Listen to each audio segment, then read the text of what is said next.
हाय पिलामाने जय जगन्नाथ। आज आम दशम श्रेणीर भूगोलर प्रथम पाठ संबल और तार विकासर पार्ट 1 तो सरी जाइतिला। तो ଏବେ ଆମେ ପାର୍ଟ 2 ବିଷୟରେ ଆଲୋଚନା କରିବା। ତ ଏଥିରେ ଥିବା ସମସ୍ତ ପ୍ରଶ୍ନ ଉତ୍ତର ବିଷୟରେ ଆଲୋଚନା କରିବା ପିଲାମାନେ।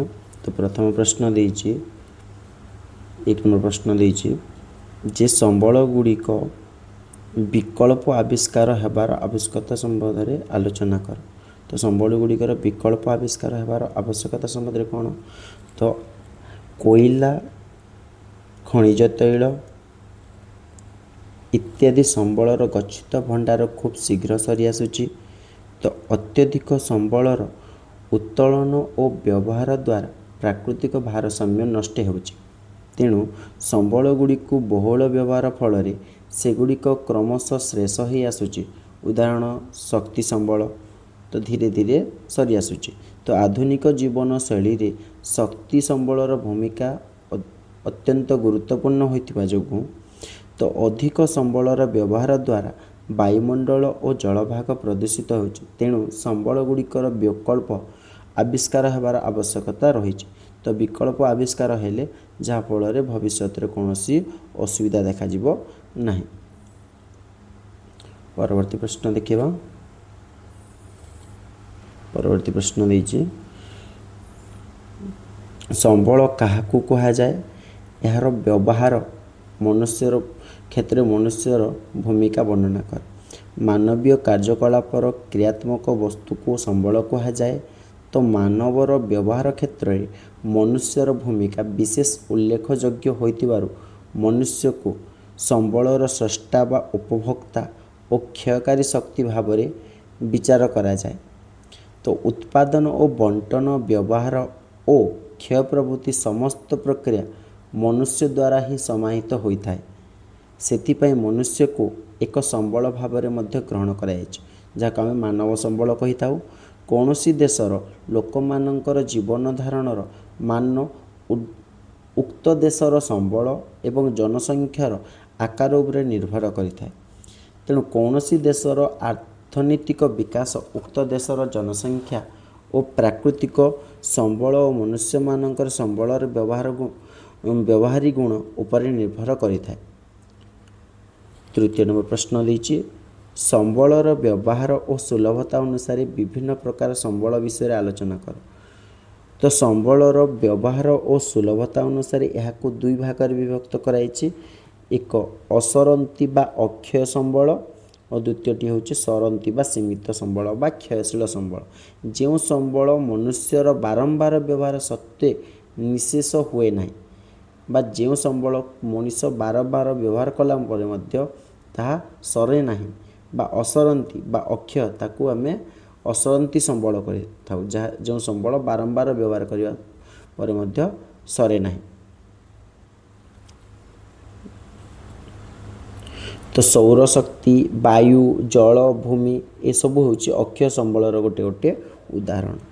क्षयशील संबल गुड़िक कौन, जो संबल गुड़िक मनीष माने व्यवहार करने फल धीरे धीरे तार परिमाण क्रमशः ह्रास पाए और शेष होबार आशंका थाए, ताकू आमे क्षयशील संबल कही था। जमीक पेट्रोल, कोयला, लुहापत्थर, क्रोमाइट, मांगानीज, निकेल, बक्साइट ये सब हूँ क्षयशीलर गोटे गोटे उदाहरण। परिमाण अनुसार संबलर वर्गीकरण कर सेगुड़िकर आलोचना कर। परिमाण अनुसार संबल को दुई भाग विभक्त कराइछि। गोटे हूँ अपूरणीय संबल और गोटे अविराम संबल। तो गोटे हूँ अपूरणीय संबल और गोटे अन्यटे हूँ अविराम संबल बा जहाँ आम पूरणीय संबल बोलिकी कही था। जो संबल मनुष्यर व्यवहार द्वारा संपूर्ण शेष हो जाए और पुनर्सृष्टि करा जाई पारे नाही ताकू आमे अपूरणीय संबल कही था। जमीक खनिज पदार्थ, खनिज तैल, कोयला थरे सरीजा मात्रे आउ यहाँ आम सृष्टि करिपारिबा नाही। तेणु यह हूँ अपूरणीय संबलर उदाहरण। और मनुष्यर व्यवहार द्वारा जो संबल परिमाण कौन से ह्रास परिलक्षित हुए ना ତାହାକୁ ଆମେ ଅବିରାମ ସମ୍ବଳ ବା ପୂରଣୀୟ ସମ୍ବଳ କହିଥାଉ, ଯାହାକୁ ଆମେ ଯେତେ ମାତ୍ରା ବ୍ୟବହାର କଲେ ମଧ୍ୟ ତାହାର ପରିମାଣ ହ୍ରାସ ହୁଏ ନାହିଁ। ଯେମିତିକି ସୌରଶକ୍ତି, ଭୂତାପଜ ଶକ୍ତି, ଜୁଆର ଶକ୍ତି, ପବନ ଶକ୍ତି ଏସବୁ ହେଉଛନ୍ତି ଅବିରାମ ବା ପୂରଣୀୟ ସମ୍ବଳର ଗୋଟିଏ ଉଦାହରଣ। ପରବର୍ତ୍ତୀ ପ୍ରଶ୍ନ, ନବୀକରଣ ଅଯୋଗ୍ୟ ସମ୍ବଳ ସମ୍ବନ୍ଧରେ ଆଲୋଚନା କର। ମନୁଷ୍ୟର ଅନବରତ ବ୍ୟବହାର ଦ୍ୱାରା ବା ଅନ୍ୟାନ୍ୟ କାରଣ ଦ୍ୱାରା ଯେଉଁ ସମ୍ବଳ ହ୍ରାସ ପାଇଲେ ବା ନଷ୍ଟ ହୋଇଗଲେ ଆଉ ସେଗୁଡ଼ିକ ପୁନର୍ଭରଣ ସମ୍ଭବ ହୋଇନଥାଏ, ତାହାକୁ ଆମେ ନବୀକରଣ ଅଯୋଗ୍ୟ ସମ୍ବଳ କୁହାଯାଏ। ଯେମିତିକି କୋଇଲା, ପେଟ୍ରୋଲିୟମ୍ ଇତ୍ୟାଦି ନବୀକରଣ ଅଯୋଗ୍ୟ ସମ୍ବଳର ଉଦାହରଣ ଅଟନ୍ତି। କେତେକ କ୍ଷେତ୍ରରେ ଅଦରକାରୀ ଧାତବ ପଦାର୍ଥ ଗୁଡ଼ିକୁ ବିଭିନ୍ନ ଯାନ୍ତ୍ରିକ ପ୍ରକ୍ରିୟାରେ ପୁନଃଚକ୍ରଣ ପଦ୍ଧତି ଦ୍ୱାରା ଆଉ ଥରେ ବ୍ୟବହାର ଯୋଗ୍ୟ କରାଯାଇଥାଏ, ସେଗୁଡ଼ିକୁ ଆମେ ପୁନରୁଦ୍ଧାର ଯୋଗ୍ୟ ସମ୍ବଳ ମଧ୍ୟ କହିଥାଉ। ଯେମିତିକି ଭୂମି, ମୃତ୍ତିକା, ଲୁହା, ଆଲୁମିନିୟମ୍, ତମ୍ବା ଏସବୁ ହେଉଛନ୍ତି ଶ୍ରେଣୀର ଧାତବ ପଦାର୍ଥ ଗୁଡ଼ିକ।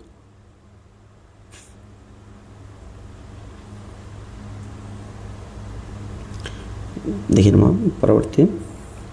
ତ ଯେଉଁ ନବୀକରଣ ଅଯୋଗ୍ୟ ସମ୍ବଳ ଗୁଡ଼ିକ ପୁନରୁଦ୍ଧାର ହୁଏ ନାହିଁ, ସେଗୁଡ଼ିକୁ ଆମେ ନବୀକରଣ ଅଯୋଗ୍ୟ ସମ୍ବଳ ବୋଲିକି କହିଥାଉ। ଯେମିତିକି କୋଇଲା, ପେଟ୍ରୋଲିୟମ୍। 6 ନମ୍ବର ପ୍ରଶ୍ନ, ପ୍ରାକୃତିକ ସମ୍ବଳର ଅସଦ୍ ବ୍ୟବହାର ସମ୍ପର୍କରେ ଆଲୋଚନା କର।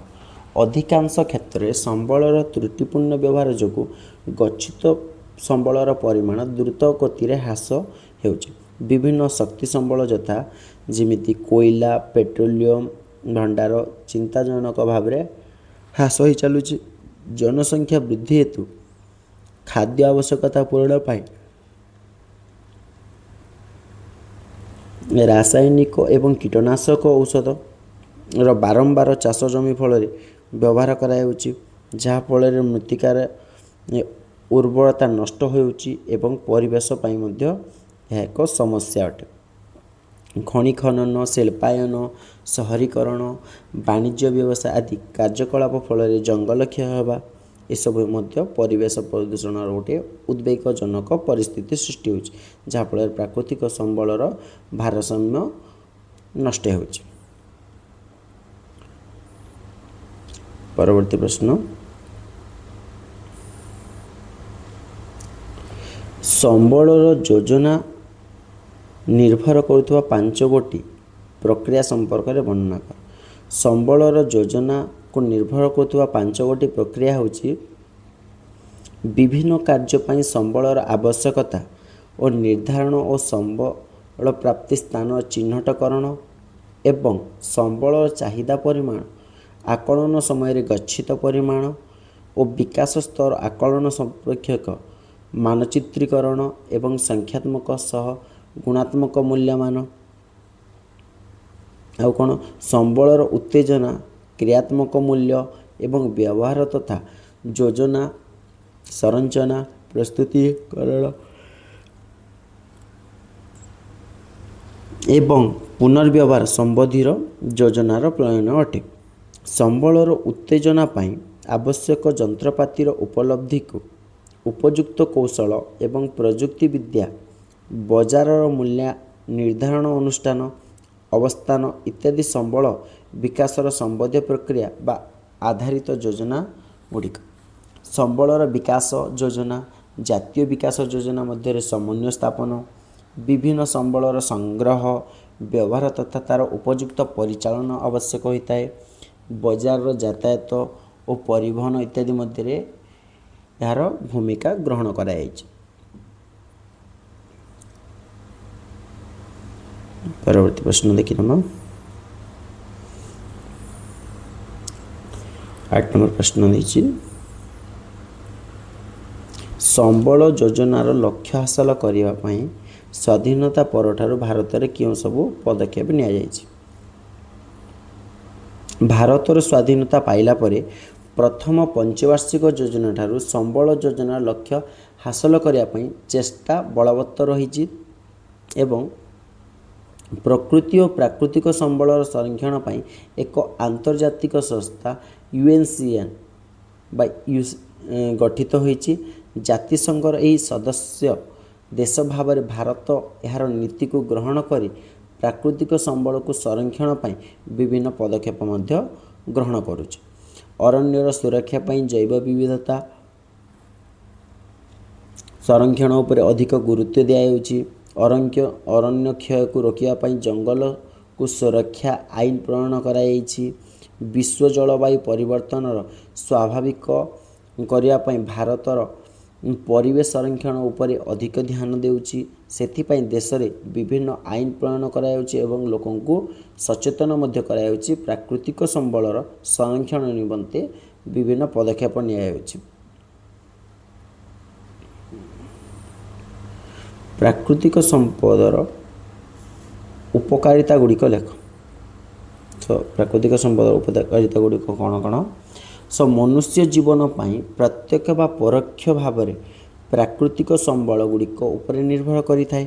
ତେଣୁ ପ୍ରାକୃତିକ ସମ୍ବଳକୁ ବ୍ୟବହାର ଓ ଉପଯୋଗୀ କରିବା ଦ୍ୱାରା ତା'ର ଜୀବନଧାରାର ମାନ ଉନ୍ନତ ହୋଇଥାଏ ଏବଂ ପ୍ରାକୃତିକ ସମ୍ବଳ ହିଁ ମନୁଷ୍ୟକୁ ଖାଦ୍ୟ, ବସ୍ତ୍ର, ବାସଗୃହ ଅନ୍ୟାନ୍ୟ ଆବଶ୍ୟକ ଜିନିଷ ଯୋଗାଇବା ପାଇଁ ପ୍ରତ୍ୟକ୍ଷ କିମ୍ବା ପରୋକ୍ଷ ଭାବରେ ବିନିଯୋଗ କରାଇଥାଏ। ଦ୍ୱିତୀୟ ପ୍ରଶ୍ନ ଦେଇଛି, ଜନସଂଖ୍ୟାର ଅହେତୁକ ବୃଦ୍ଧି। ଜନସଂଖ୍ୟାର ଅହେତୁକ ବୃଦ୍ଧି ଫଳରେ ଭାରତରେ କେଉଁ ସବୁ ସମସ୍ୟା ସୃଷ୍ଟି ହେଉଛି? ବିଭିନ୍ନ ସମ୍ବଳ ପରିମାଣରେ ଅହେତୁକ କ'ଣ ହେଉଛି? ହ୍ରାସ ଘଟିଛି। ସମ୍ବଳ ଆହରଣରେ ବିଷମତା ଯୋଗୁଁ ମୁଷ୍ଟିମେୟ ଲୋକଙ୍କ ଉପରେ ସମ୍ବଳ ଜମା ହୋଇ ରହିବା ଫଳରେ ସମାଜରେ ଧନୀ ଓ ଦରିଦ୍ରର ଦୁଇଟି ଶ୍ରେଣୀ ସୃଷ୍ଟି ହେଉଛି। ସମ୍ବଳ ଗୁଡ଼ିକର ନିର୍ବିକାର ଭାବରେ ଉତ୍ତୋଳନ ଯୋଗୁଁ ବିଭିନ୍ନ ପାରିସ୍ଥିତିକ ସମସ୍ୟା ଯଥା ଭୂତପ୍ତିକରଣ, ଓଜୋନ ସ୍ତରର ହ୍ରାସ, ପରିବେଶ ପ୍ରଦୂଷଣ, ଭୂକ୍ଷ ଏଇଭଳିଆ କିଛି ଭାରତରେ ସମସ୍ୟା ସୃଷ୍ଟି ହେବାରେ ଲାଗିଛି। ପରବର୍ତ୍ତୀ ପ୍ରଶ୍ନ, ମନୁଷ୍ୟକୁ ମାନବ ସମ୍ବଳ କୁହାଯାଏ କାହିଁକି? ମନୁଷ୍ୟ ସମ୍ବଳର ସ୍ରଷ୍ଟା ବା ଉପଭୋକ୍ତା ଓ କ୍ଷୟକାରୀ କାରକ ଭାବରେ ବିବେଚିତ ହୁଏ। ତେଣୁ ମନୁଷ୍ୟ ନିଜର ଦକ୍ଷତା ଓ କାରିଗରୀ ଜ୍ଞାନ କୌଶଳ ମାଧ୍ୟମରେ ପ୍ରାକୃତିକ ସମ୍ବଳକୁ ରୂପାନ୍ତରିତ କରି ବ୍ୟବହାର ଉପଯୋଗୀ କରିପାରିଛି। ତେଣୁ ଆର୍ଥନୈତିକ ଭୌଗୋଳିକରେ ମନୁଷ୍ୟକୁ ଏକ କର୍ତ୍ତା ଭାବରେ ଗ୍ରହଣ କରାଯାଇଛି। ତେଣୁ ମନୁଷ୍ୟକୁ ମାନବ ସମ୍ବଳ ବୋଲିକି କୁହାଯାଏ। ପରବର୍ତ୍ତୀ ପ୍ରଶ୍ନ, ସରନ୍ତି ବା ସୀମିତ ସମ୍ବଳ କାହାକୁ କୁହାଯାଏ? ମନୁଷ୍ୟର ବ୍ୟବହାର ଦ୍ୱାରା ଯେଉଁ ସମ୍ବଳ କ୍ରମଶଃ ହ୍ରାସ ପାଇଥାଏ କିମ୍ବା ଶେଷ ହୋଇଯିବାର ଆଶଙ୍କା ଥାଏ ତାକୁ ଆମେ ସରନ୍ତି ବା ସୀମିତ ସମ୍ବଳ କହିଥାଉ। ପେଟ୍ରୋଲିୟମ, କୋଇଲା, ଲୁହାପଥର, ମାଙ୍ଗାନିଜ, ନିକେଲ, ବକ୍ସାଇଟ୍ ଏସବୁ ହେଉଛି ଏହାର ଗୋଟେ ଉଦାହରଣ। ପରବର୍ତ୍ତୀ ପ୍ରଶ୍ନ, ସମ୍ବଳ ସଂରକ୍ଷଣର ମୌଳିକ ଉଦ୍ଦେଶ୍ୟ କ'ଣ? ଜୀବନ ପାଇଁ ଅପରିହାର୍ଯ୍ୟ ପରିବେଶ ସୁରକ୍ଷା କରିବା, ପରିସଂସ୍ଥାକୁ ବିନିଯୋଗ କରିବା ସତ୍ତ୍ୱେ ପରିସଂସ୍ଥାର ସର୍ବନିହିତ କ୍ଷମତାକୁ ଅକ୍ଷୁଣ୍ଣ ରଖିବା, ଜୈବ ବିବିଧତାକୁ ସୁରକ୍ଷିତ କରିବା। ଏହିସବୁ ହେଉଛି ସମ୍ବଳ ସଂରକ୍ଷଣର ଗୋଟେ ମୌଳିକ ଉଦ୍ଦେଶ୍ୟ। ସମ୍ବଳ ସଂରକ୍ଷଣ ମୁଖ୍ୟ ଉପାଦେୟ ଗୁଡ଼ିକ କ'ଣ? ସମ୍ବଳର ସଂରକ୍ଷଣ ମୁଖ୍ୟ ତିନୋଟି ଉପାଦେୟ ରହିଛି।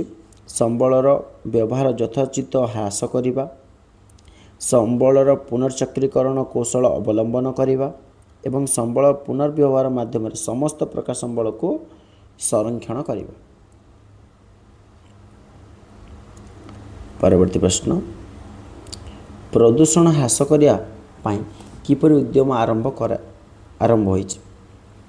ପ୍ରଦୂଷଣକୁ ହ୍ରାସ କରିବା ପାଇଁ ଏବେ ସମଗ୍ର ବିଶ୍ୱରେ ଉଦ୍ୟମ ହେଉଛି। ଭାରତ ମଧ୍ୟ ଏ ଦିଗରେ ଜନସଚେତନତା ସୃଷ୍ଟି କରୁଛି। ବୈଜ୍ଞାନିକ ଉପାୟରେ ପ୍ରଦୂଷଣକୁ ନିୟନ୍ତ୍ରଣ କରିବା ଓ ନୂଆ ନୂଆ ପଦ୍ଧତି ଓ ଆଇନ ସହାୟତା ନିଆଯାଉଛି ପ୍ରଦୂଷଣକୁ ହ୍ରାସ କରିବା ପାଇଁ।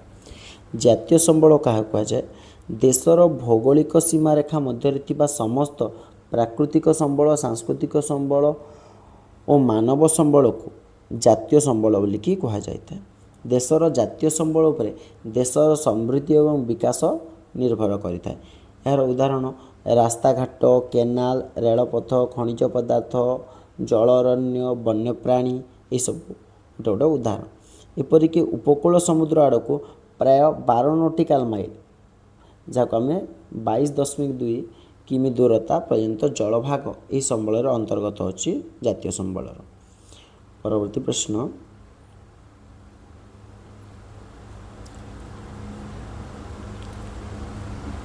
संबल को आवश्यकता पूरणर माध्यम कह जाए। परिवेश विभिन्न उपादान जहाद्वारा प्रत्यक्ष व परोक्ष भाव में मनुष्यर उपकार बा आवश्यकता पूरण हुए ताको आम संबल कह जाए। तेणु संबल को आवश्यकता पूरणर गोटे माध्यम बोलिकी कहुच्छे। परवर्ती प्रश्न, संख्या टिप्पणी लेख। मानव संबल क्या कहुए? तो मानव संबल क्या कहवा, संबलर व्यवहार क्षेत्र में मनुष्यर विशेष भूमिका रही। तेणु मनुष्य को संबलर स्रष्टा बा उपभोक्ता बा क्षयकारी कारक भाव में विचार करा जाए। कारण उत्पादन, बंटन, व्यवहार, क्षय प्रभृति समस्त प्रक्रिया मनुष्य द्वारा ही समाहित होइतबारु मनुष्य को मानव संबल बोलिकी कहा जाइଥାଏ। प्राकृतिक संबल कौन? प्रकृति रे थिबा जो पदार्थ और शक्ति द्वारा मनुष्य प्रत्यक्ष व परोक्ष भाव में उपकृत होता है ताको आम प्राकृतिक संबल कहवा। मृत्तिका, भूमि, अरण्य, वन्यप्राणी, जल, वायु, खनिज पदार्थ ये सब हूँ प्राकृतिक संबलर गोटे गोटे उदाहरण। अक्षय संबल, जो संबल को बारंबार व्यवहार करने सत्वे निशेष हुए ना सेगुड़ी आम असरंती बा अक्षय संबल बोलिकी कही था। यार उदाहरण अच्छे सौरशक्ति, वायु, जल आम जिते मात्र व्यवहार कले यार समाप्ति हो न था। अपूरणीय संबल, मनुष्यर व्यवहार जो जो संबल संपूर्ण शेष होता है एवं पुनर्सृष्टि करा जाई पारे नाही ताको आम अपूरणीय संबल कह।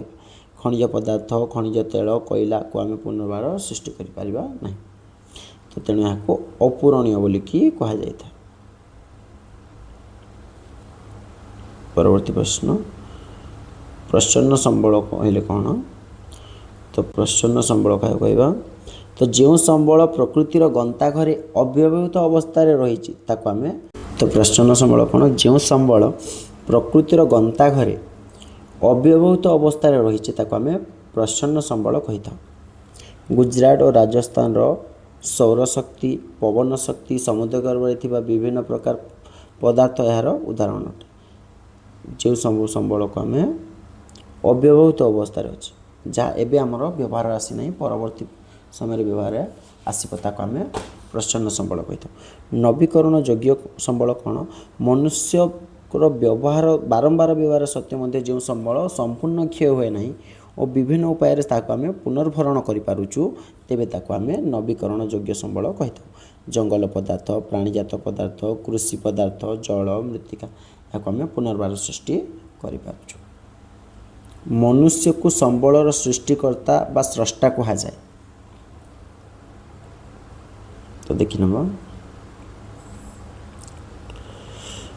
अव्यवहित अवस्था पड़ता पदार्थ को मनुष्य व्यवहार विभिन्न व्यवहार में लगाइले ता संबल होता है। जितेबाला आम जेकोसी पदार्थ के व्यवहार नहीं आसते मनीष कार्यकारी लगे दूसरी। तेणु मनुष्य एवं ताहार परिवेश, सांस्कृतिक संगठन मिलित प्रक्रिया संबल सब सृष्टि होचे। तेणु मनुष्य को मानव बा संबलर सृष्टिकर्ता बोलिकी कहा जाता है। संबल द्वारा मनुष्यर जीवनशैली कौन उन्नति होता है? तो मनुष्य विभिन्न प्राकृतिक परिवेश उपरे सदा सर्वदा निजर निर्भर करी जीवन धारण करिଥାଏ। तेणु परिवेशर विभिन्न प्राकृतिक वस्तु को प्रत्यक्ष बा परोक्ष भाव में विनियोग करी से आवश्यकता को पूरण करे। तेणु संबल द्वारा मनुष्यर जीवनशैली उन्नत हो पारुछि।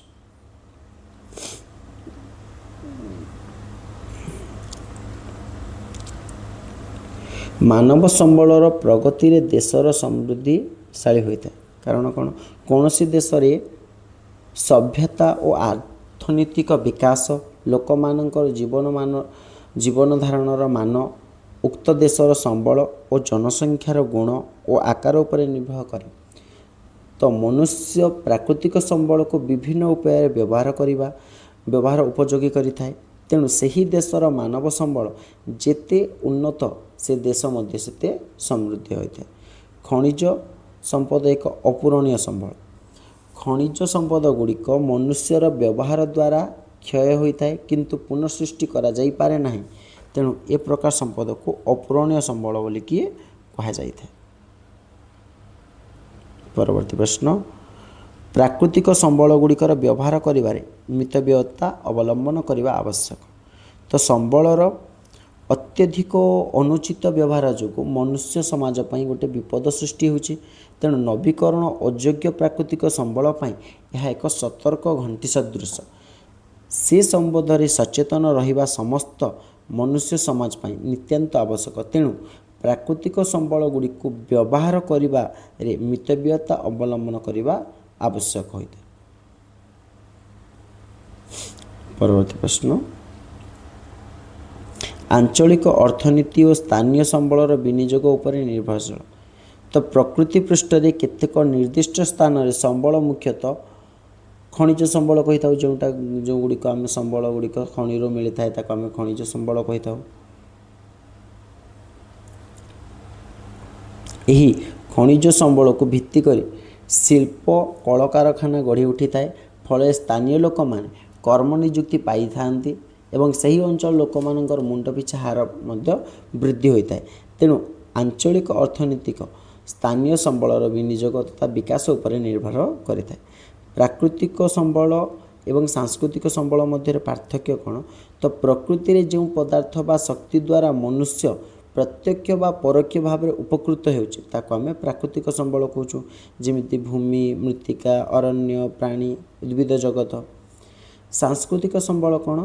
ପ୍ରାକୃତିକ ପରିବେଶରୁ ମିଳୁଥିବା ବିଭିନ୍ନ ପ୍ରାକୃତିକ ସମ୍ବଳକୁ ମନୁଷ୍ୟ ନିଜର ଜ୍ଞାନ କୌଶଳ ମାଧ୍ୟମରେ କିମ୍ବା ସେହିପରି ବିଭିନ୍ନ ଉପାୟରେ ବ୍ୟବହାର କରି ଉପଯୋଗ କରି ଯେଉଁ ସମ୍ବଳ ସୃଷ୍ଟି କରେ ତାହାକୁ ସାଂସ୍କୃତିକ ସମ୍ବଳ କୁହାଯାଏ। ଯେମିତି ଶିଳ୍ପାନୁଷ୍ଠାନ, ବୈଷୟିକ ଅନୁଷ୍ଠାନ, କଳକାରଖାନା, ପରିବହନ, ଏସବୁ ସାଂସ୍କୃତିକ ସମ୍ବଳର ଗୋଟିଏ ଉଦାହରଣ। ଜୈବ ସମ୍ବଳ ଏବଂ ଅଜୈବ ସମ୍ବଳ କ'ଣ? ଜୈବମଣ୍ଡଳର ଅନ୍ତର୍ଗତ ସମସ୍ତ ସଜୀବ ବସ୍ତୁକୁ ଜୈବ ସମ୍ବଳ କୁହାଯାଏ ଏବଂ ପ୍ରକୃତିରେ ଥିବା ସମସ୍ତ ଅଜୈବ ଓ ନିର୍ଜୀବ ବସ୍ତୁକୁ ନେଇ ଅଜୈବ ସମ୍ବଳ କୁହାଯାଏ। ଜୈବ ସମ୍ବଳର ଉଦାହରଣ ହେଲା ମଣିଷ, ଅରଣ୍ୟ, ମାଛ, ବନ୍ୟପ୍ରାଣୀ, ପଶୁପକ୍ଷୀ। ଅଜୈବ ସମ୍ବଳର ଉଦାହରଣ ଭୂମି, ଶିଳା, ଜଳ, ମୃତ୍ତିକା, ଖଣିଜ ପଦାର୍ଥ ଏସବୁ ହେଉଛି ଅନ୍ତର୍ଭୁକ୍ତ ଅଜୈବ ସମ୍ବଳ। ଗଚ୍ଛିତ ସମ୍ବଳ ଓ ବିକଶିତ ସମ୍ବଳ କ'ଣ? ତ ପ୍ରକୃତିର ଗନ୍ତାଘରେ ଅବ୍ୟବହୃତ ଅବସ୍ଥାରେ ରହିଥିବା ସମ୍ବଳକୁ ଗଚ୍ଛିତ ସମ୍ବଳ କୁହାଯାଏ। ଭବିଷ୍ୟତରେ ଏହା ମନୁଷ୍ୟର କାର୍ଯ୍ୟରେ ଉପଯୋଗୀ ହୋଇପାରିବ। ଉଦାହରଣ ସ୍ୱରୂପ ସାଂସ୍କୃତିକ ଖଣିଜ ପଦାର୍ଥ, ସାମୁଦ୍ରିକ ଜୀବ ଓ ଉଦ୍ଭିଦ, ସୌରଶକ୍ତି, ପବନ ଶକ୍ତି ଏହା ସମ୍ବଳରେ ଅନ୍ତର୍ଭୁକ୍ତ ଅଟେ। ବିକଶିତ ସମ୍ବଳ କ'ଣ? ଯେଉଁ ପ୍ରକୃତିର ଗନ୍ତାଘରେ ଥିବା ଯେଉଁ ପ୍ରାକୃତିକ ସମ୍ବଳ ଗୁଡ଼ିକ ସନ୍ଧାନ କରାଯାଇ ବ୍ୟବହାର ଉପଯୋଗୀ କରାଯାଏ ତାହାକୁ ଆମେ ବିକଶିତ ସମ୍ବଳ କହିବା। ଉଦାହରଣ ସ୍ୱରୂପ ଖଣିଜ ତୈଳ, କୋଇଲା, ପ୍ରାକୃତିକ ବାଷ୍ପ, ଅରଣ୍ୟ, ମୃତ୍ତିକା ଓ ଜଳ ଇତ୍ୟାଦି ହେଉଛି ବିକଶିତ ସମ୍ବଳର ଗୋଟେ ଉଦାହରଣ। ପରବର୍ତ୍ତୀ ପ୍ରଶ୍ନ, ଜାତୀୟ ସମ୍ବଳ ଏବଂ ଆନ୍ତର୍ଜାତିକ ସମ୍ବଳ। ଦେଶର ଭୌଗୋଳିକ ସୀମାରେଖା ମଧ୍ୟରେ ଥିବା ସମସ୍ତ ପ୍ରାକୃତିକ ସମ୍ବଳ, ସାଂସ୍କୃତିକ ସମ୍ବଳ ଓ ମାନବ ସମ୍ବଳକୁ ଜାତୀୟ ସମ୍ବଳ କୁହାଯାଏ। ଯେମିତିକି ରାସ୍ତାଘାଟ, କେନାଲ, ରେଳପଥ, ଖଣିଜ ପଥ, ପଦାର୍ଥ, ଜଳ, ବନ୍ୟପ୍ରାଣୀ ଏସବୁ ହେଉଛି ଜାତୀୟ ସମ୍ବଳର ଅନ୍ତର୍ଗତ। ଆନ୍ତର୍ଜାତିକ ଅର୍ଥ ଯେଉଁ ସମ୍ବଳ ଆନ୍ତର୍ଜାତିକ ଅନୁଷ୍ଠାନ ଦ୍ୱାରା ପରିଚାଳିତ ହୋଇଥାଏ ତାକୁ ଆମେ ଆନ୍ତର୍ଜାତିକ ସମ୍ବଳ କହିଥାଉ। ସମୁଦ୍ର କୂଳରେ ଅନ୍ୟାନ୍ୟ ଅର୍ଥନୈତିକ ଅଞ୍ଚଳ ଠାରୁ 200 ନଟିକାଲ ମାଇଲର ପରବର୍ତ୍ତୀ ଅଞ୍ଚଳରେ ଥିବା ସାମୁଦ୍ରିକ ସମ୍ବଳ ଗୁଡ଼ିକ ଏସବୁ ହେଉଛି ଆନ୍ତର୍ଜାତିକ ସମ୍ବଳର ଉଦାହରଣ। ବ୍ୟକ୍ତିଗତ ସମ୍ବଳ ଓ ଗୋଷ୍ଠୀଗତ ସମ୍ବଳ କ'ଣ? ଯେଉଁ ସମ୍ବଳ ନିଜସ୍ୱ ଅଧିକାର ରହିଛି ତାହାକୁ ଆମେ ବ୍ୟକ୍ତିଗତ ସମ୍ବଳ କହିବା। ଚାଷ ଜମି, ଗୃହରୋପଣ, କୃଷି କାର୍ଯ୍ୟ, ପୁଷ୍କରିଣୀ, କୂପ ଇତ୍ୟାଦି। ଗୋଷ୍ଠୀଗତ ସମ୍ବଳ କ'ଣ? କୌଣସି ଏକ ଗୋଷ୍ଠୀର ସମସ୍ତ ବ୍ୟକ୍ତି ସମୂହ ମାଲିକାନାରେ ଥିବା ସ୍ଥାବର ଓ ଅସ୍ଥାବର ସମ୍ପତ୍ତିକୁ ଗୋଷ୍ଠୀଗତ ସମ୍ବଳ କୁହାଯାଏ। ଉଦାହରଣ ଗୋଚର ଭୂମି, ଶ୍ମଶାନ, ପୁଷ୍କରିଣୀ, କୂପ, ପ୍ରମୋଦ ଉଦ୍ୟାନ ଏସବୁ ହେଉଛି ଗୋଷ୍ଠୀଗତ ସମ୍ବଳ ଉଦାହରଣ।